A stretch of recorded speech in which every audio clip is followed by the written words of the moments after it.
ॻोठनि में चौपाए धण में बीमारियुनि कर खयो आहे, जंहिं सबबु जेको भाॻियुनि जो धण आहे उहो धड़ाधड़ मरणु लॻो आहे। इन हवाले सां असीं कुझु भाॻियुनि सां ॻाल्हि ॿोल कंदासीं। सूर या फेफड़ो या सेड़ानी उन हिसाब सां मरण लाइ भर पेटनि में मरियो वञनि।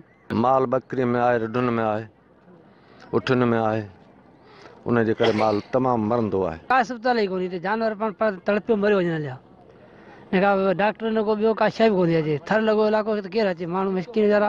हा माण्हू मरियो वञनि, धण त छा, धण त उहो ई मरी थो, माण्हू मरियो वञे डॉक्टर कोन। ठगियूं हुन में अने उठियूं आहिनि, उन्हनि में बि बीमारी काफ़ी आहे।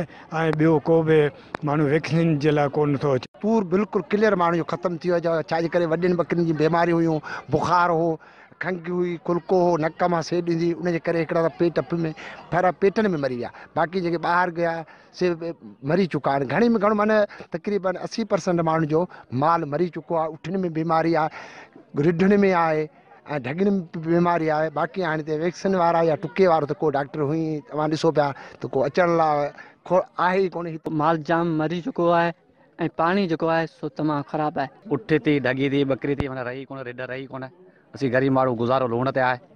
उन खां पोइ इहे पाणी असांजो खारो थी वियो आहे। हिते अछड़े थर जे भाॻियुनि जो हिननि जो चवण त हिननि जे चौपाए धड़ में जंहिंमें रिढ आहे, बकरी आहे, उठ, उनमें जेको असां मुख़्तलिफ़ विचड़ंदड़ बीमारियुनि कर खयो आहे। कैमरामैन फरहान कुंबर सां गॾु राजा Rashid comber, Sindh TV news, खिपरो।